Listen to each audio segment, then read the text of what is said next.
Welcome to the Girl Means Business podcast. I'm your host, Kendra Swalls, a former teacher turned entrepreneur, here to help you navigate the messiness of mom life and biz life. Each week, my guest and I will share our experiences, insights, and tips to help you move your business from survival mode to success mode.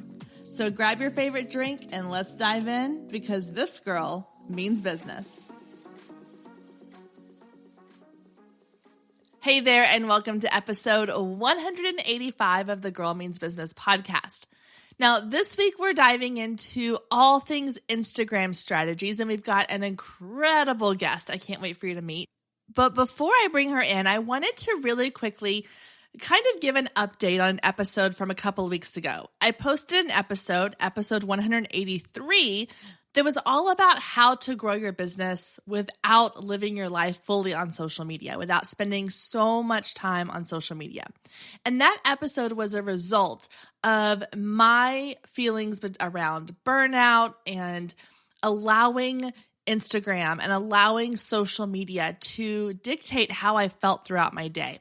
And so as we go into this episode, because we're going to be talking Instagram and Instagram strategies and the power that Instagram has, which, guys, I'm fully behind using social media for marketing. It is such an incredible, powerful, free marketing tool we have available at our disposal. We should all be taking advantage of it. However, I felt like I was getting to a point in using social media that it was affecting my day-to-day moods and feelings and imposter syndrome, comparison, all the things. So I needed to take a little step back, take a little break, and slowly work my way back into having a really good relationship with social media.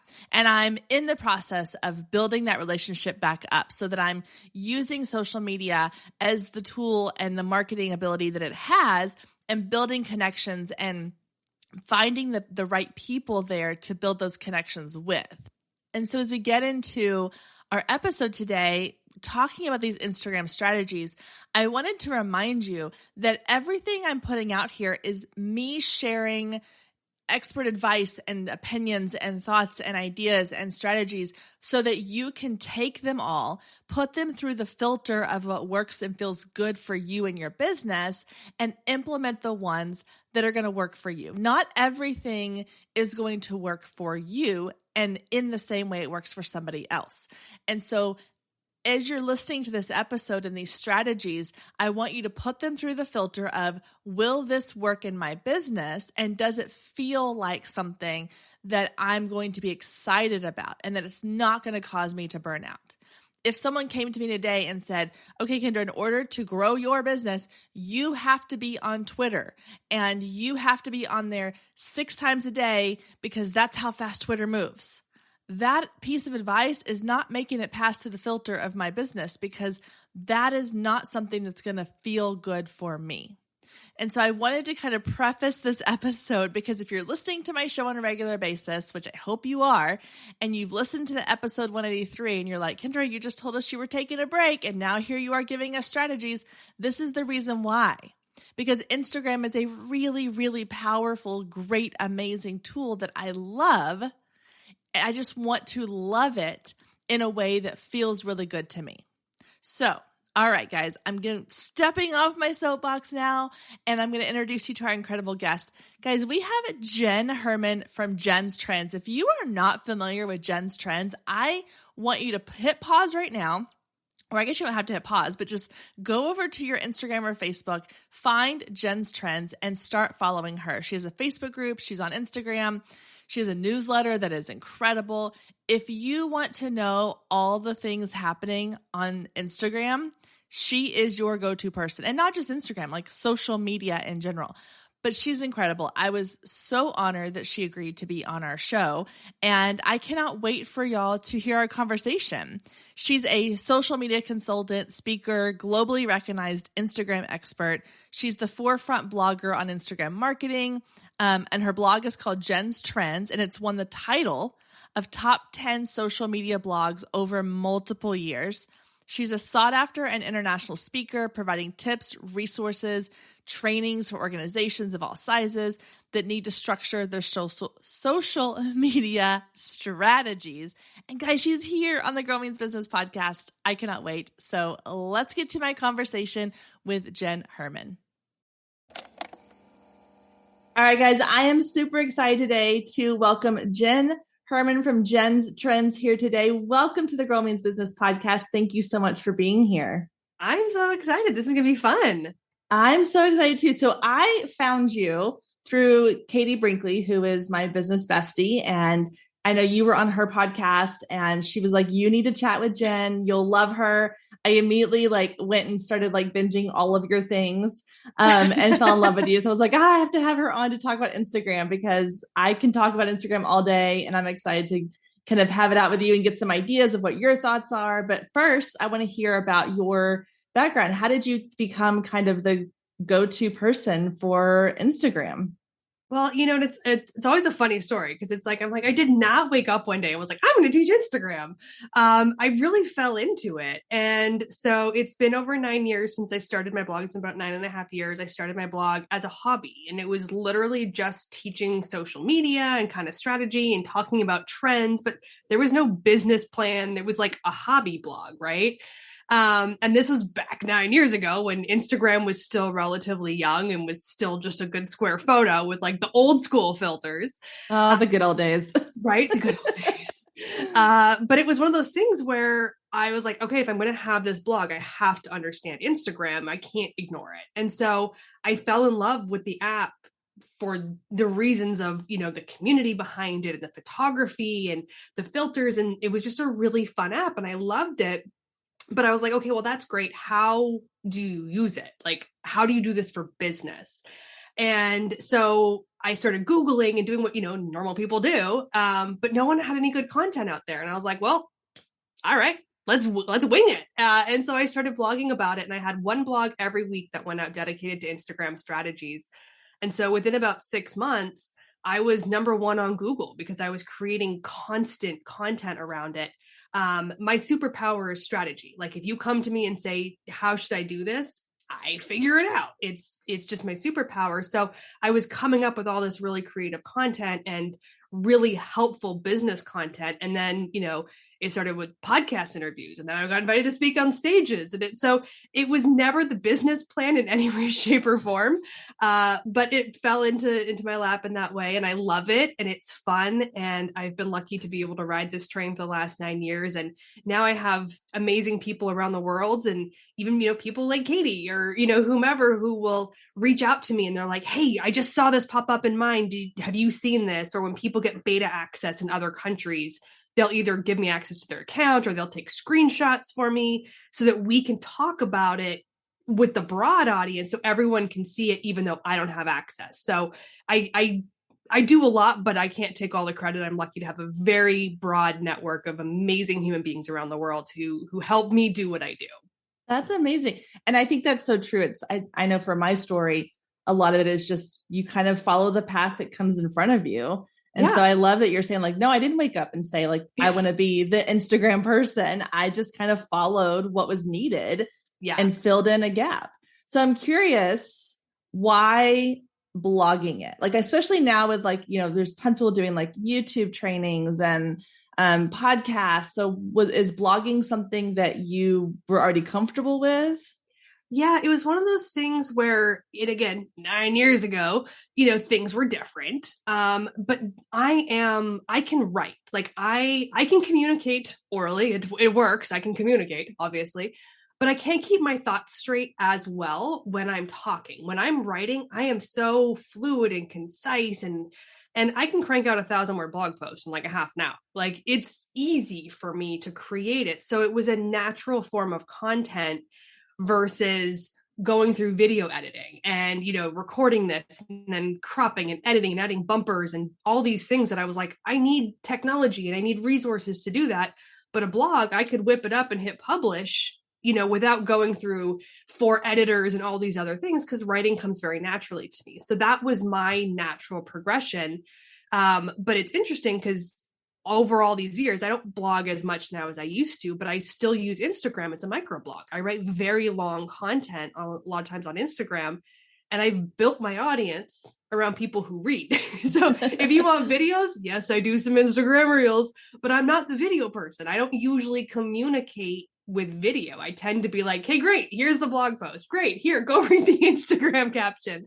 Because it's just an easier way for me to communicate. And I think in business, we need to know where our strengths are. And if it's going to take me 3 weeks to produce a video, but an hour to produce written content, I'm going to do the hour and get the content out. And, maybe I hire somebody who can then turn it into a video or something later, but it's easier to just get the content out and have it as a resource for people who can find it when they need it. Yeah. There's so many things in there that I'm always taking notes. So I'm like jotting things down that you said that I love. And one of them I kind of paraphrased was like, find what's easy for you. And I try to teach that a lot in business, is that there is no one way to do things. And, I'm working with a coaching client now where I'm like, maybe like podcasting is great because it's easy for me. I tried blogging and it doesn't come easy for me. Yeah. Talking, having conversations, that's easy for me. So find your easy and lean into that. Yeah. And I love that you have done that and that you've kind of been like, no, this is how I best express myself. And I'm not going to try to become something else just to fit, into YouTube or into whatever else other people are doing. So that's awesome. And that's the thing, people are going to find the content, right? Like some people prefer video, and I do have YouTube videos and I do have Instagram reels and I do, video interviews. Like I have tons of video content out there. But even when I do my YouTube video, I literally hit record in Zoom and then I hit upload. I don't edit. I don't put bumpers. I don't put anything in there because I'm like, it doesn't work for me. And I'd rather have the content out there because like we're saying, like if people want it, they're going to find it and they will be able to consume it. And I think too many of us get stuck in the mire of perfection. And if I'm going to put this up on YouTube, it has to have the right thumbnail and it has to have the right bumper and it has to have the right caption. And while those things matter, I'm not saying they don't. If that's not your strength, just get the content up there and do other content that is your strength. And people will still find it. They're going to get that resource from you no matter how you put it up there. Yeah, absolutely. And I mean, I'm one of those people that I still like to read blog posts. Like a lot of times I'm searching for things on my phone or my iPad or whatever. And it's when there's kids around me, I'm not going to sit there and listen to a video. But if I can read through a blog post while my kids are watching cartoons next to me, that's way easier for me. Yeah. And I think that that's key too, is that with, we'll get into this in a little bit with all the Instagram stuff, is everybody's pushing video. Yeah. You mentioned you were like, I've built an audience of people who want to read these longer captions, these blog posts. Those people are still out there. And so if you are creating that content, you're going to find those people. Yeah. And I think that's the key, right? Like, we can't please everybody. You cannot, like, I am not for everybody. I am not everybody's cup of tea. Let me tell you that. Okay. A lot of people love me. A lot of people don't.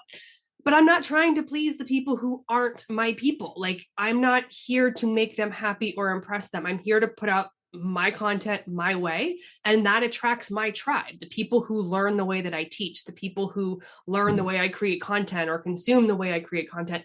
They're the ones that are going to flock to me. And the other ones will get what they get out of it, or they will go find somebody else. And that's okay. It's a big enough sea for all of us. Exactly. Absolutely. That's like business lesson, like right there, 101. Right. Like just, you're not going to be everybody's cup of tea, and that's totally fine. Yeah. Okay. So I want to get into Instagram. So just in general, what was it, or what is it about Instagram that you were drawn to? Stay with us. We'll be right back. If you have been listening to the Girl Means Business podcast for any amount of time, then you know my love of email marketing runs deep.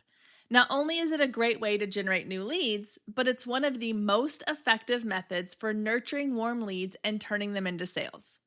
Now, over the years, I've tested several email platforms, and my favorite by far is Flowdesk. Not only do they make email marketing simple and easy, even for the technically challenged, but they have everything you need to create stunning emails, capture leads, make sales, and automate the entire process, giving you time back in your busy day. And the cherry on top is you're only charged one flat fee no matter how many subscribers you have. So while other platforms will increase your price when you go over your pricing tier limit, Flowdesk has no price increases or hidden fees. If you're ready to give Flowdesk a try, click the link below in the show notes to save 50% off your first year. Let Flowdesk help you design emails people will love. Click the link below and check it out. I have a feeling you're going to love it just as much as I do.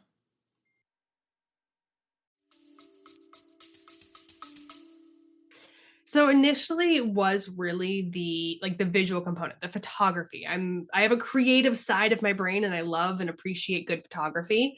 So being able to scroll through and see beautiful images and telling a story through a photo versus something like, you get on LinkedIn, Twitter, and Facebook, and it's all the things. There's videos and text and links and it's chaos. Whereas over on Instagram, it was just very visual and it was very pretty and it's a very calming environment for me as well. But I also love the community and I love how it's different now. Things have changed a little bit, especially with the world of Reels. But there's still that ability on Instagram that, you connect with somebody and you comment on their post and like 5 minutes later, you're besties and you may live in different countries, but you realize like looking through their profile, you're like, oh my gosh, you're a mom like me. And you talk like I talk and you create content like I do. And there's this immediate kind of like symbiotic relationship that forms. And I have so many stories of friends that I am dear, incredible friends with now, but they started off as just a connection on Instagram.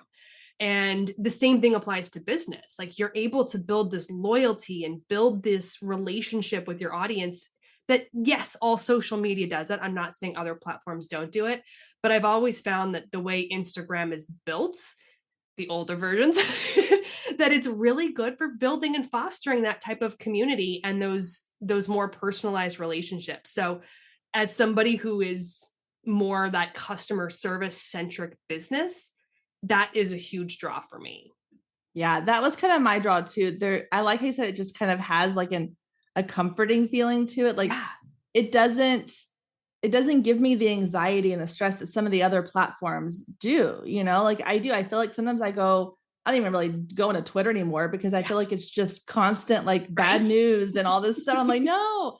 Whereas Instagram, same thing. It always kind of felt like a safe space to go and build connections and relationships. And it's true. Like that's the magic of Instagram is the connections because for some reason it's easier, in my opinion, or it feels easier to send somebody a DM or to respond to an Instagram story and start a conversation. Whereas whatever, I don't know why, but like if I go over to Facebook and someone sends me a DM, I'm like, oh, what are you trying to sell me? Like what's happening here? Right? I literally am like, I don't want to check that message. Yep. I'm like, oh, maybe I just leave that in the request folder for a while. Right? Totally. Oh my gosh. Yeah. So I think a lot of people feel that way. Yeah. And I know that this is where we get into like the newer parts of Instagram, with all of the updates that Instagram has been doing over the last several years, there's this kind of this movement of like, make Instagram again. Yeah. And, and I think that we can't disclose or we can't, discredit the fact that the Kardashian Jenners have possibly salvaged Instagram. Right. Doing something good in the world for a change. It was crazy that I saw that like they had like started this movement. I was like, whoa, wait a minute. Right? I love it. But yeah, I'm like, I don't know. I feel like with Instagram, the magic that we were just, describing has started to fade a little bit. And I'm hopeful that it's going to all come back. But I'm curious to know, I know this is kind of a broad question, but what are your thoughts on sort of the way Instagram has been evolving over the last couple of years?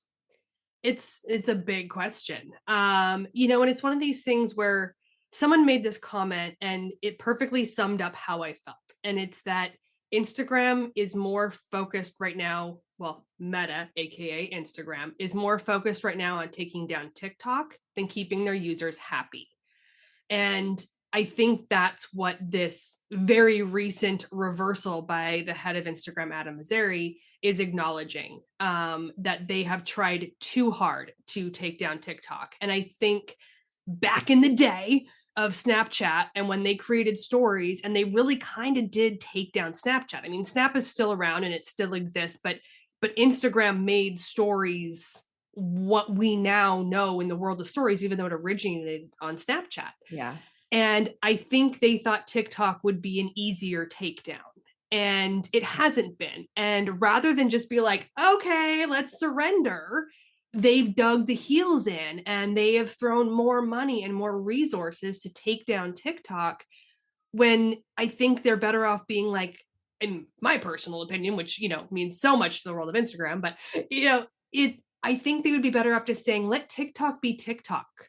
Do what Instagram does. Like, TikTok is great, but you don't get that connection. You don't get that relationship building on TikTok like you do on Instagram. Yes, some people obviously can build relationships. Again, I'm not saying they can't, but that magic of Instagram isn't in this type of video.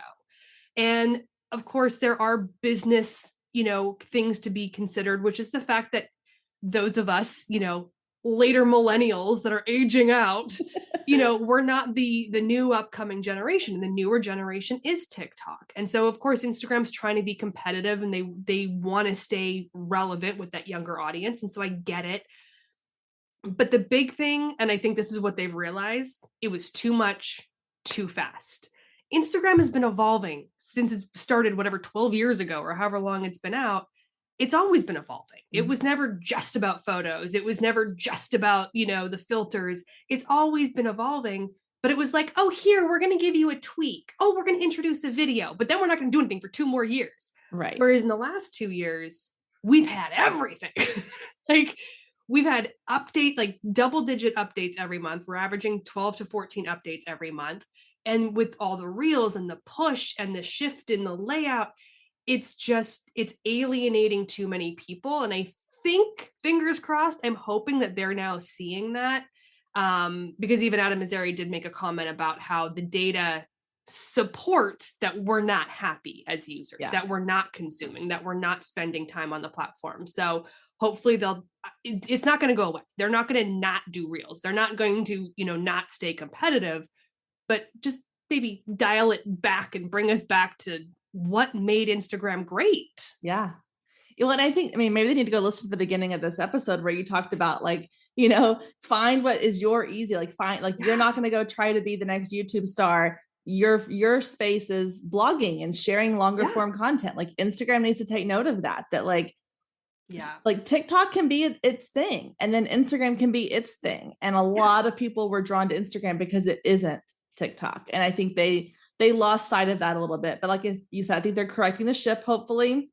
And they're going to maybe pull back a little bit and actually listen, which is encouraging that they are listening to what their audience is saying. And I think that's a key part of business, is that you have to be willing to listen to what your consumers are wanting from you. Yeah. So I'm hopeful. And like you said, video's not going away. Reels are not going away. It's just how we evolve as consumers. But I do think that there is a place on Instagram for all the things. I think there's a place for, content like yours, which is longer form, where people want to read and get the meat of it. And then there's also a place for people who want to share. Like, I love sharing reels. I think they're fun, but there's a place for that too. So I'm hopeful that Instagram is going to be going back to a little bit more of giving everybody its own space within the app. Stay with us. We'll be right back. Hey photographers, are you ready to make 2024 your best year yet? Growing a business is tough. You're following all the successful photographers and experts, soaking up their best advice and downloading all their free guides, trying to replicate their success only to come up lacking, blaming yourself when their methods don't work for you. But the truth is, it isn't you. Free content and one-size-fits-all courses can only get you so far. What you need is personalized help and guidance, but that can get expensive. Well, not anymore. I've created the perfect solution to get you personalized results for less than $2 a day. Introducing the Focus Photographer Lab, a one-of-a-kind coaching membership that gets you one-on-one results for a fraction of the cost of traditional coaching.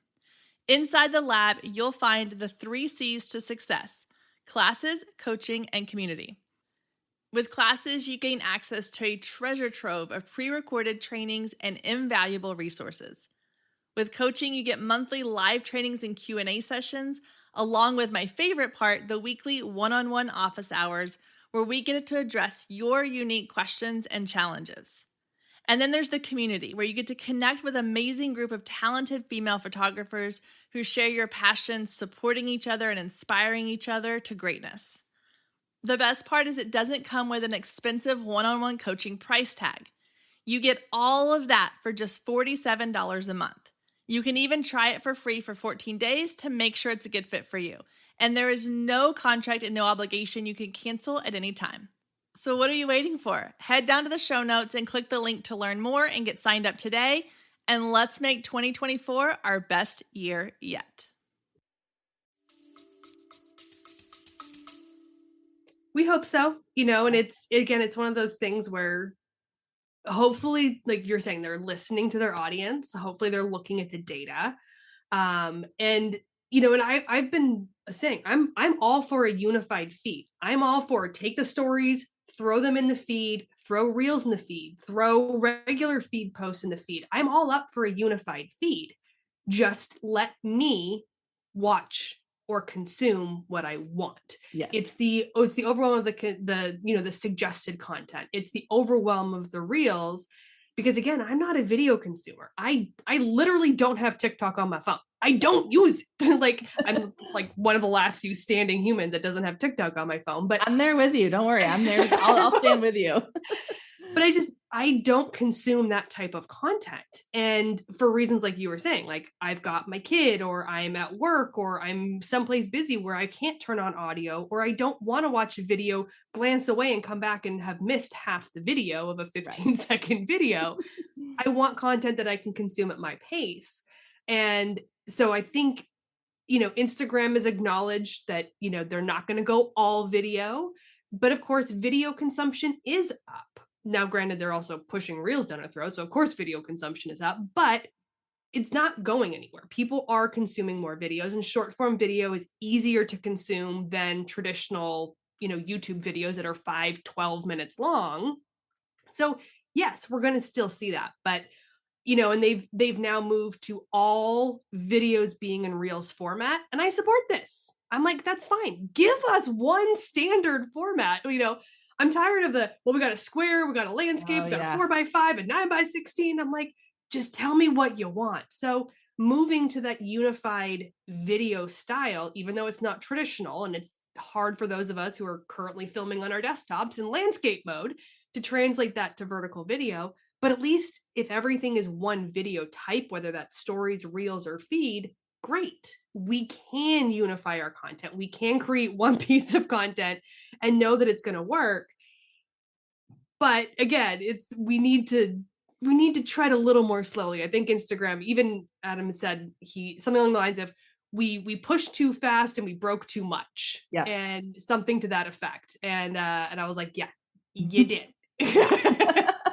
But again, I appreciate that they are acknowledging it and they are, willing to make changes. So that's helpful. Okay. So I want to get into kind of the business side of Instagram. And as someone who I started using Instagram originally with my photography business because it was a great place to share visual image, graphics and images in my photography. And then once I started my coaching brand, it was a great way to transition over into that. And I've seen that with this, I think we forget that it's a free platform that allows us to reach an incredible audience. I mean, it's weird. Half of my audience is in Australia. It's so crazy. There's no way without having this type of platform, I could have reached that kind of audience. And so I just kind of like to just remind people, this is a free platform where you get to market your business without any cost to you. Yeah. But having said that, for someone who is looking to grow a business and wants to utilize Instagram to grow their business, what are kind of some of your top tips as far as just getting started, sort of at the baseline of coming into Instagram and going, I want to utilize this to help grow my business? Great question. So a couple things is, first of all, you have to optimize your bio. So what a lot of people don't realize is that little tiny amount of space. You've got your profile photo, you've got your username, you've got your name, and you've got your profile description. Your profile description is technically 150 characters. They were expanding that, but then I don't know if it stayed expanded and what's going on, but so assume 150 characters.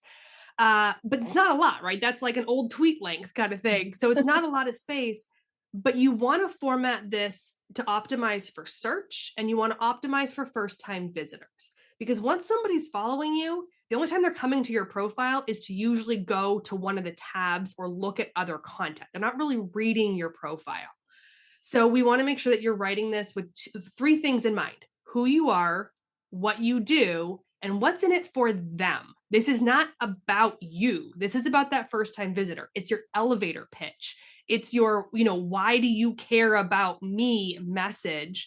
So you want to make sure you have really like bullet point format, super short, who you are, what you do. So they're like, oh, okay. Like, if they look at mine, they can see I'm an Instagram expert. I'm an author. I'm a speaker. Like that's what I do. But then you add in a bit of personality as well, because it's Instagram. It's meant to be fun. This isn't LinkedIn. It's not your professional resume. So I have things on there like the fact that I'm mom to a mini fashionista because my young daughter is always stealing my clothes, and all these things that add a little bit of personality and flair. And even if you're a bigger brand, you might have a very clear mission statement, or you might have something that is unique to, your motivation or the reason behind your business. And that's a personal component that you can add. So you want that kind of stuff in there. And then whether it's a call to action or, it could be something like free download here, get your coupon code, or, follow us for XYZ, weekly tips on blah, blah, blah, blah. Like whatever it is, there has to be some incentive that says, I need to follow this account. This matters to me because I'm going to get something of value out of it.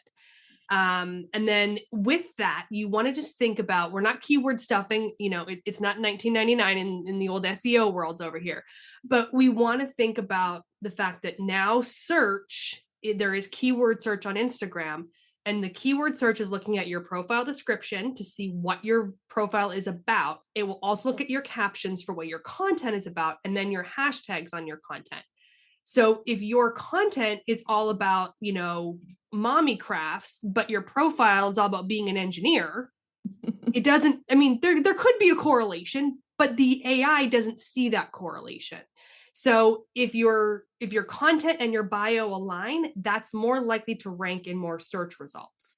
Not to say that everything has to be 100% aligned, but you want to keep those kind of keywords as to what your audience is looking for. So I know we like to give ourselves fun, exciting titles like, I'm the head of, people pleasing.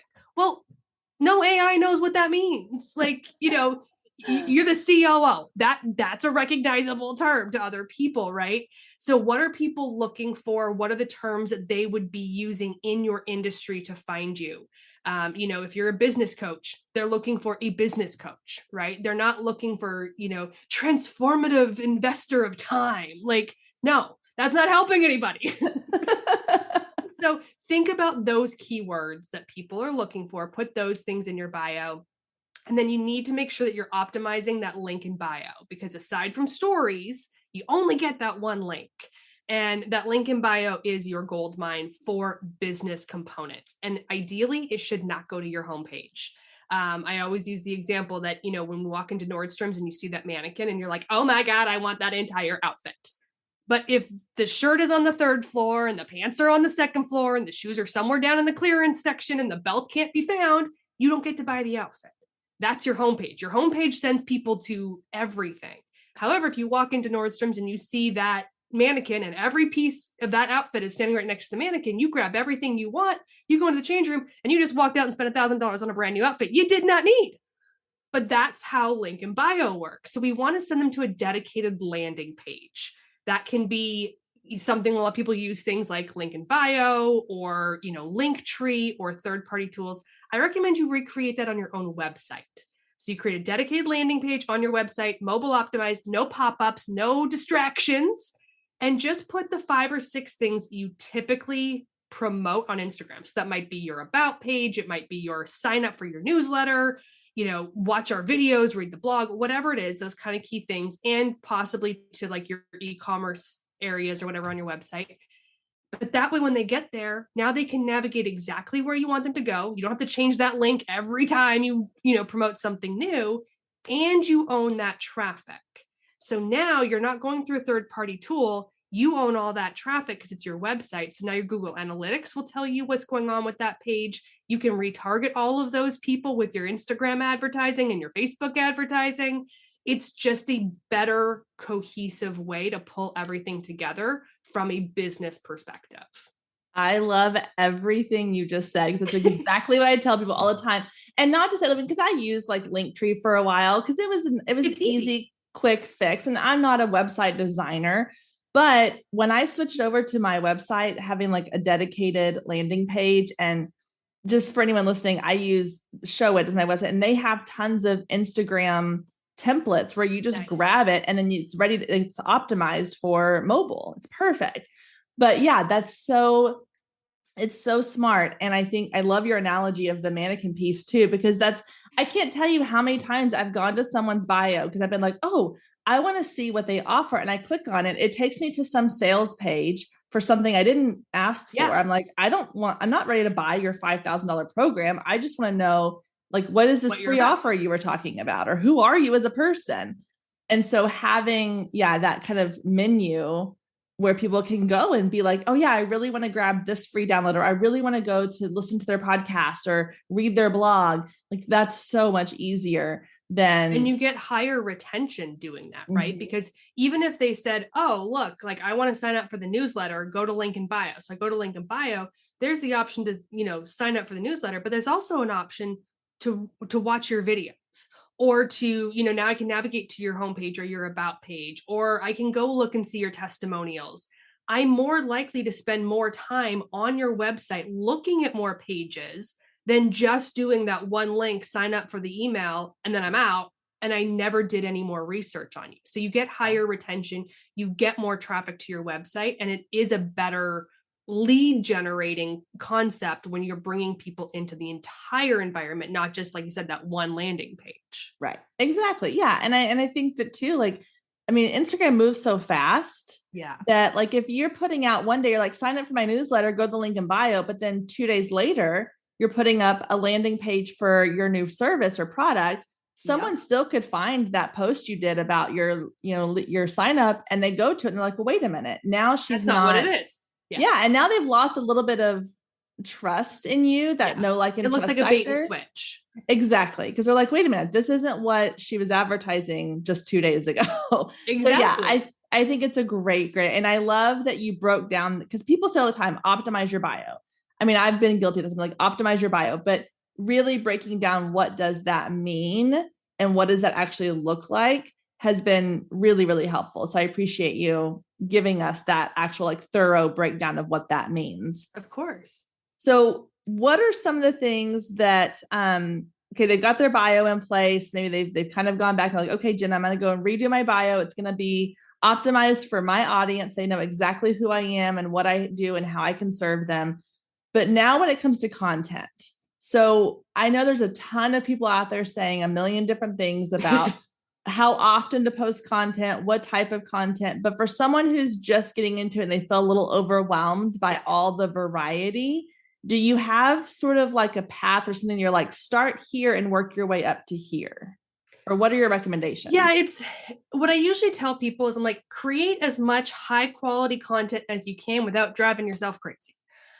That's the recipe for success. And that might be doing 2 posts a month. That's okay.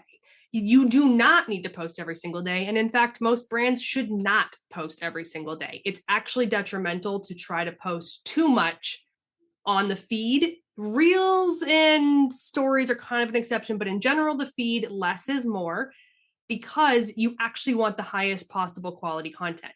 The way the algorithm works is if somebody scrolls past your content and does not interact with it, that's negative ranking algorithmically. If they slow and just look at it a little bit longer, if they click more and read your caption, if they scroll through that carousel, watch the video, scroll back to see it, all of which we don't have metrics on, by the way, but that's all positive ranking algorithmically. So if you're creating mediocre content just for the sake of saying, oh, check the box, I posted to Instagram today, you're not serving your audience and you're not serving your business by creating that low-end content just for the sake of creating it. So instead, we want to go and look at what our audience wants. You're going to find this in your insights if you've been doing it for a while. If not, it's going to take some time to test. Usually, best advice is good, strong images. We want something that's eye-catching. So not a lot of busy background. Like you want a good empty background with a single point of focus. You want things with bolder colors, possibly something with a big pop of color against a more muted background, something that's just eye-catching. It's going to get their attention. The color blue has been shown to increase engagement by about 20%. So throw in a blue prop, a blue sky, like any of those kind of things can help. But get the visual and then have a really good caption. We're so long past the days of like the one-liners or the zero caption. Like as a business, you should have a minimum of 2 to 3 paragraphs. A paragraph can be a long sentence. I tend to be long-winded if you haven't figured that out. But 2 to 3 paragraphs at least that have some advantage to your audience, right? So telling more of the story, you've captured their attention with the image. What is it about? Like, what was the motivation? What's the incentive? What's the call to action? That sort of thing. So if you're posting one feed post a week, you're golden. Like that's good. If you can do more, do more. But even one a week is good. If you can do one reel a week, that would be amazing. Now, that being said, reels are much harder to create. They're time consuming. And then there's editing. And then you got to edit the cover photo. And then you got to write the caption and add your hashtags. And then you got to upload it. So the average time frame to create a reel is about 30 to 45 minutes for somebody who's pretty comfortable creating them. It can take you hours if you're doing, stop and go type filming. So if you do one reel a month, I'm good with that. Just make sure that you are at some regular interval creating reels because they do help. They will get additional exposure and Instagram will push them out. Your reels do not need to be you dancing. They do not need to be you lip syncing at all. They can be educational content. You don't have to be on camera. You can take a photo and turn it into a video of a reel. There's so many things you can do. Instagram stories is kind of the exception to all of this because Instagram stories and feed are mutually exclusive of each other. And they're like 2 different things all within the same app, but stories more is better. So with stories, if you can have a fresh post every single day, do it. It's the content that only lasts 24 hours. So if you post something on Monday, but I don't come onto Instagram until Wednesday, I'm not seeing your stories. So I'm not interacting with your content. I'm not getting your message. And that doesn't mean that you need to duplicate everything, but if you have a campaign, if you're promoting people into your newsletter, if you're promoting people into your webinar or whatever it is, you want to post that repeatedly over that week or 2-week campaign into your stories so that people are guaranteed to see it no matter what day of the week they come in. And also stories tend to be a little bit more casual. We kind of let our hair down a little bit more in our stories. Most people find highest conversions out of stories because we tend to be a little bit more casual. We tend to be more consistent. We tend to be a little bit more present and like, oh, here's like 3 or 4 stories today. And they're getting more of your content. It's more conversational. And that tends to drive more business results. So whether that's using the link sticker, saying link in bio, getting people to navigate to watch your reel, whatever it is, people tend to see the highest conversions in general from their stories. So if you can commit to those, and if you have the time, put more time into the stories. Yeah, I'm curious, when you log in, this is just a random question. Yeah. When you log into Instagram, what's the first thing you go to? Do you go to stories? Do you go to feed? Do you go to reel? What do you go to first? So I go to feed. I am hands down a feed girl. I will scroll through the feed for a good little while. I usually then hit over to explore. And scroll through explore because I've conditioned my explore page. It's all basically celebrity news gossip. So I can find out what's going on in the world of celebrity gossip, which fun fact, it's a smart algorithm. When you go to the search on Instagram, the more you interact with the type of content, the more it shows you that content. So if you don't like what you're seeing in your explore, stop looking at that content. I had somebody tell me once, they're like, I keep getting all these videos of haircuts. I'm like, do you keep watching them? And they're like, well, yeah, they're popping up. I'm like, stop watching them. So you can condition it. It will learn what you like and it will show you more of that. And then so after a little bit and explore, then I usually go back over and that's when I go through stories. But I don't watch a lot of stories. I probably watch about 5 or 6 people's that are the top of my stories feed that are usually my closest friends. And then I'm kind of like, meh, I'm out. That's so funny. And that's what I think is interesting is, and I've done a couple of polls on this on my stories, just curious what people do. And it's funny because I go straight to stories first because I'm more of the like, oh, the feed stuff I can get to, it's fine. I sometimes even forget to go to my explore page, but stories I really love because it's more of that, like you said, like the behind the scenes, it's a little more casual. Yeah. I like to feel like I get to see like, oh, what is, Real. what's Jenn up to on the weekend with her daughter, or what are they, going on vacation or whatever. I like that part of it. And I find that that's where the conversations for me happen is I'll post a story and someone responds. So it's interesting to me that, and it's a great example of how there's something for everybody. Yeah. And that you can create content in all these different places to sort of serve your audience in different ways. Because you may have people like you that come on, they go straight to the feed. So that's where you're giving them value. And you may have people that go straight to the stories and that's where you can build connections with them on a more personal level. So I think it's interesting to just kind of, and that's a good poll, like throw that out in your stories and be like, hey, what do you watch first when you come on Instagram? Get kind of a gauge of what people are doing and focus on that a little bit more for a few days. And I think too, I wrote this down as testing, you kind of touched on that. I was like, and I think that's so smart. I think people get this idea in their head that like, oh, so-and-so said that I have to post twice a day, every day. So I'm going to do that. And then they don't get results because they've overdone it and they burn themselves out and they disappear for 3 weeks because they burned out. Right. They're tired. So I love that you're saying too, like, test it, test and see what works with your audience. Maybe carousel, maybe your audience love to swipe through carousels, or maybe they really love a great infographic, or something that they can save and go reference back to later. Like, don't be afraid to test new things because what works for you might not work for me and might not work for somebody else. And that's the thing. I'm the epitome of what not to do on Instagram, which is the funniest thing in the whole wide world. I am the outlier on everything. So I have insanely good reach typically on my feed posts. And so that's where I create most of my high quality content goes to the feed because I don't have to try and I'll reach 3,000-4,000 people. If I try, I can reach 7,000 people. On my stories, I reach 200 across the board. I will never reach more than 200 people on a story. And I have like 28,000, 27,000, whatever followers. And I literally only reach 200 people in my stories. But most brands have the opposite, right? They get crazy good story reach and engagement, and then their feed posts tank. And I'm like, I'm just this weird outlier. But again, I've crafted my content and built an audience around this type of behavior that tend to go for the feed, tend to go for that longer caption, and don't tend to watch as many stories. But you don't know that unless you're looking at your insights. You don't know that unless you're creating all that content. Like if someone said, Jenn, you have to create stories, I'd be doing that and saying it's not working. I'm only reaching 200 people. I'm not getting any conversions. It's not working. So you have to trust your insights because your insights is your audience literally telling you what they are consuming. Yeah.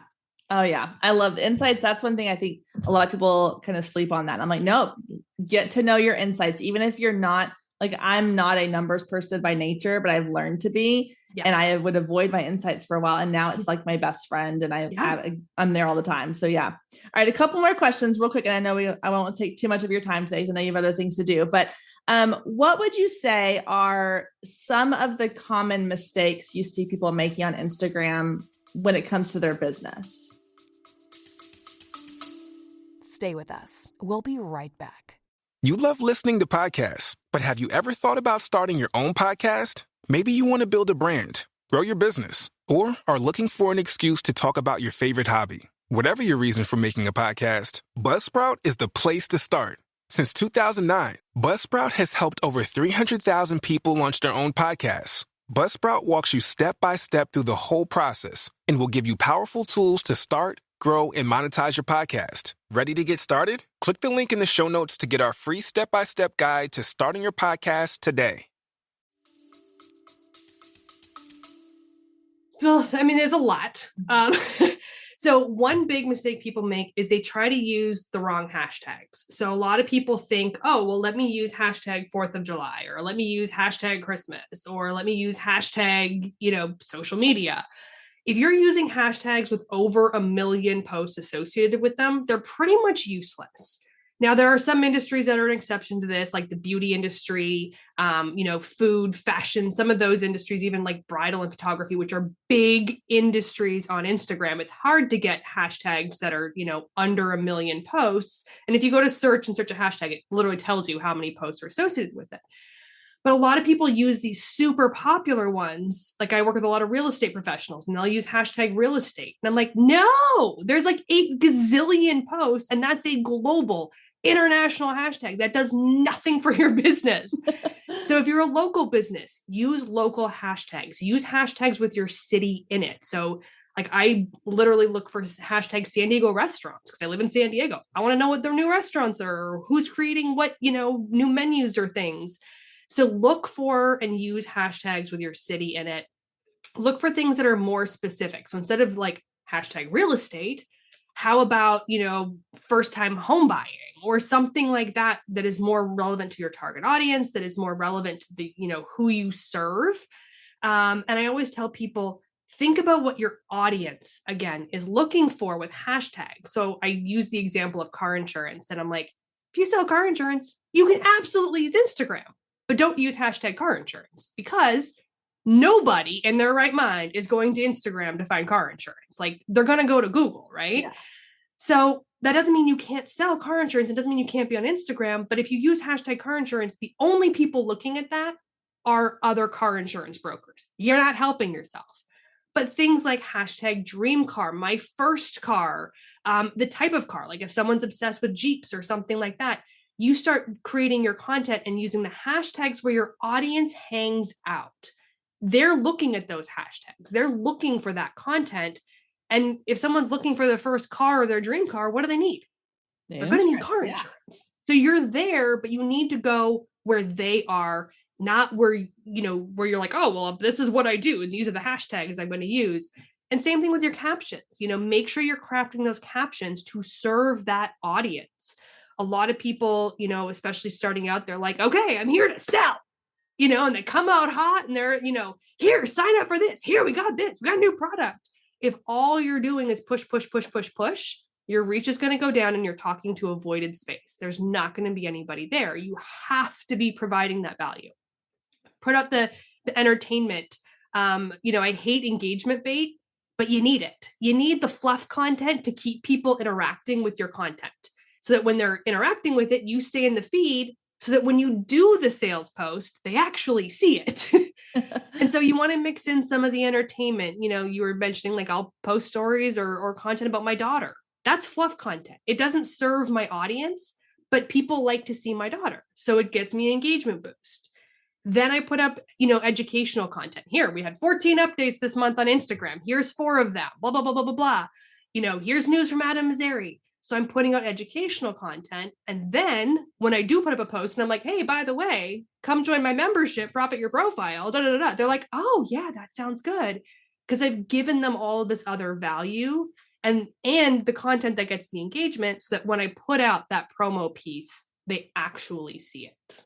Yeah. Oh my gosh. So that's so good. I always say like, I follow the 80-20 rule. I say this a lot and kind of a lot of things is 80% of what you do needs to be helping your audience achieve a goal or make a small win or learn something. And then the other 20% can be offering them something that you sell or that you provide for them. Those are awesome. Great tips. And so my last question for you before we kind of wrap up is there's a lot of people on Instagram who are quote unquote Instagram experts, and you see people who are out there and this has happened to me in my feed. I will be scrolling and I will literally see like, I'll use the hashtags as an example. I was scrolling one day and I saw one person pop up and it was a reel she had done. And it was like, here's how to use hashtags in your content. You need to be using all 30 hashtags in your content. You need to be using blah, blah, blah, blah. And then the very next post I saw was another quote unquote expert saying hashtags are not worth it. Don't put hashtags. Stop using hashtags. And I was like, well, no wonder people get really frustrated because this is what's happening in our feed. So I'm curious from your perspective, what advice do you give to someone who's like, how do I filter out what is real valuable advice versus the people who are just kind of spouting information out there? Because it's confusing and it's frustrating and it's hard to know, like, as a consumer, if you're not in the space of like knowing Instagram in and out like you are, it's hard to kind of decide like what's real, what's just people like throwing things out there. So what are some tips you have for that? My first tip is going to be a little self-promotion. Just go follow me on Instagram. Exactly. Join my newsletter. I got you covered. But here's the thing. Most people are regurgitating something they heard. Most people are regurgitating something they heard that validates their feelings. So if you feel like Instagram isn't working and someone comes out and says, Instagram changed the algorithm and it's not working, you're like, yes, it did. There is zero proof of this statement anywhere that says Instagram changed anything, but someone said something that validates how you feel and you regurgitate it. This is social media in itself. But that's what so many of the issues are, because somebody will come out and say, hey, only use 5 hashtags on Instagram. And so somebody goes, well, that sounds good. Let me try that. And they try that and they go, sure, that worked for me. I'm going to tell everybody that that's what they have to do. And that's not a study. That's not a case study. That's a singular post. It's an outlier. And who knows what the rest of their strategy involved for them to make that statement. And then a bunch of people jump on that bandwagon. So what I usually recommend is, first of all, go and look and see who's touting this information. Is this somebody who has ever talked about Instagram before? Because there was about 4 years ago, someone who came out, she was an artist, and she made a very bold statement about some Instagram things, and it blew up the internet. And I was like, she's an artist. Why did anybody believe her? But we had massive, like A-level celebrities quoting this person. And I was like, who is she? She literally does never talk about Instagram ever. So if they've never talked about Instagram, let's maybe not take all that advice. Other things to look for are how often they change their opinions on things. So a lot of these experts are just touting whatever the newest, word on the street is. And if 3 months ago they said do X and now they're saying do Y and those don't align, that's probably a good indication that they're not actually looking at the data. This is something that I tout, repeatedly. It's something I pride myself on, is that I never make a statement about Instagram until it has been tested repeatedly. And that means not my content. I will ask a bunch of people. I will reach out to people. I have so many DMs that happen on Instagram with various people around the world, so that we go, yeah, we're all noticing this. And I'll talk about it in my Facebook group. Anybody else noticing this? And when we notice a trend, then we talk about it publicly. And that's why a lot of times something will happen and you don't hear from me. And it's because I'm actually researching it. I'm not just sharing it from the rooftops. And Instagram is honestly a good source, in the sense that they sugarcoat a lot of things. But if they're going to make a big change, Instagram does actually tell us. Adam Mazzari does regular weekly updates. He does regular updates in his Instagram stories with an Ask Me Anything format. And he does a regular reel every week where he comes out and says what's new on Instagram that week. Go follow him. Go look and see what he is saying. And again, it's sometimes a little fluffy, but if you're uncertain about how things are going, he will actually address a lot of these questions and things like that. So he's another good resource. But really it comes down to just, do some due diligence, look and see who you're following, look and see who they're following, look and see what they're sharing. And if it sounds too good to be true, it might be. Or if it sounds too validating to your own opinions, it might just be that. It might not actually be based in any, fact or data. Yeah. I will add one little thing that I like to do sometimes is I will go into their comments. So if I see someone post something that'll say like, oh, use only 5 hashtags and make sure they're all over 1 million, whatever, right. Things silly. I'll go into their comments and I will see like if someone is even slightly like debunking what they're saying or arguing what they're saying, how do they respond to that? To me, that's a big indicator of, are they open to hearing what other people have to say? Are they ignoring those comments and only responding to the ones that match what they, have said in their content? that says a lot right there, in my opinion, is how they are responding to other people within their, their content, their comment section. So that's a great point. Yes. Yeah. Well, Jenn, thank you so much for your time and your expertise. I have loved chatting with you. I could continue talking with you about Instagram all day. So I really appreciate it. But tell everybody where they can find you, how they can follow you, because clearly they want to make sure that they're getting all of their information from you.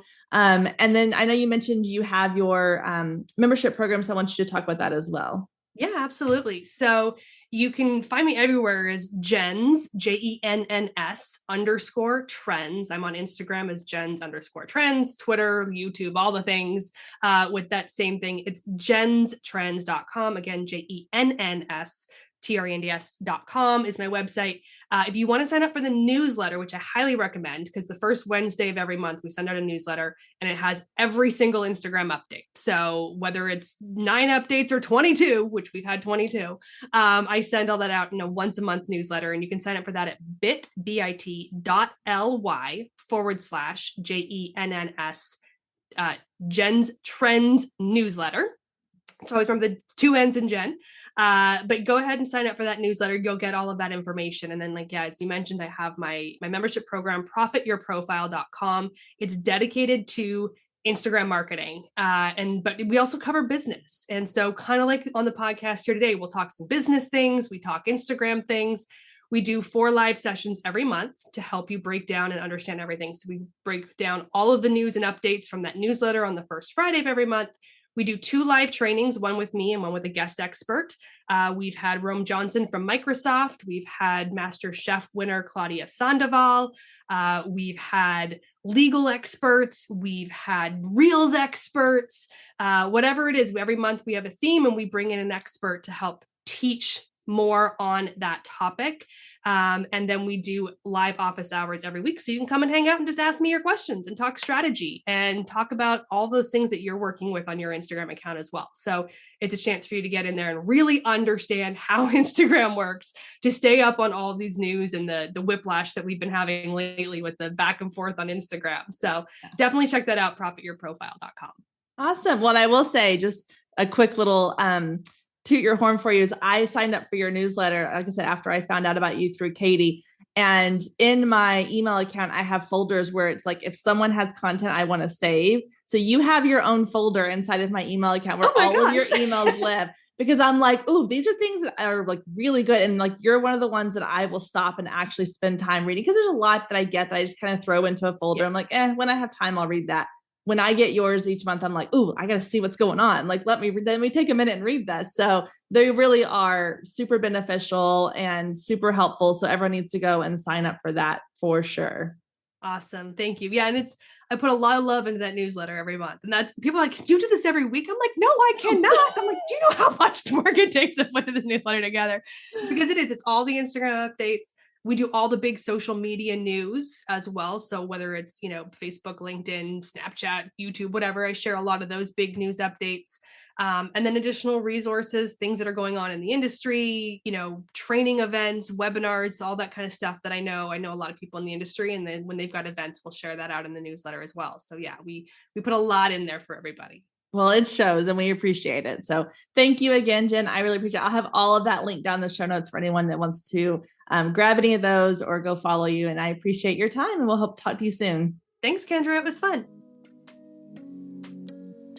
Thank you so much for joining us today. I hope you enjoyed the conversation as much as I did. And as always, you can find any links or resources mentioned in today's show down in the show notes. And if we're not friends outside the podcast yet, then what are you waiting for? Come find me on Instagram at Girl Means Business and send me a DM letting me know what you thought of today's episode or any of the past episodes you've listened to. You can also take a screenshot of today's episode and post it to your stories, tagging at Girl Means Business, and I'll give you a shout out on my page. I love connecting with you and hearing all about your business and can't wait to get to know you more. I hope you have a wonderful week, and I will meet you back here next week, same time, same place.